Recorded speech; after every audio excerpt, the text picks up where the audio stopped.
Magandang buhay mga mawe! Kinabukasan na nga pala ng linggo ito mga mawe at tanghali na nga pala akong nagising at alas 9 na nga pala ng umaga ay makulimlim pa nga din ang panahon. Mahigit isang linggo na nga din kasing panay nga ang ulan at hindi na nga din ulit gumanda ang panahon. Kaya naman habang nagkakape nga ako ay nagmumuni-muni nga ako mga mawe kung ano nga yung mga gagawin ko sa araw nga na to. Tapos ko nga magkape ay naisipan ko nga na kumuha ng bunga ng bayabas dahil nung isang araw pa nga ako nakikrave sa sinigang na bayabas. Ako na nga pala itong sungkit at nagpunta na nga pala ako dito sa may harapan ng bahay namin sa may gilid nga ng kalsada dahil nandito nga yung puno ng bayabas na kukuhanan ko nga. At hayan nga mga mawe at nanungkit na nga pala ako ng bayabas at yung mga hinog nga lang pala yung kinuha ko dahil yung hinog lang naman nga ang kailangan ko sa lulutuin ko ngang ulam. Kasama ko nga din pala dyan yung beshi ko dahil siya nga pala yung tagapulot ng mga nakukuha ko ngang bayabas. Yung mga junakis ko nga kasi mga mawe ay tanghali na nga din ay tulog pa nga din sila. Kapag nga weekend ay hinahayaan ko nga lang din na tanghali na nga magising yung mga junakis ko dahil wala naman ngang pasok.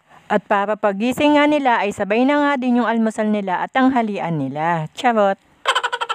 Hinahayaan ko lang po talaga silang bumangon ng tanghali kapag talaga pong walang pasok. Medyo marami na nga din pala itong nakuha kong bayabas kaya naman tinigilan ko na nga at sakto na nga itong panuka sa lulutuin ko ngang ulam. Craving failed nga mga mawe dahil wala nga akong nabiling bangos para sa lulutuin ko nga sanang sinigang. Wow! English yun na!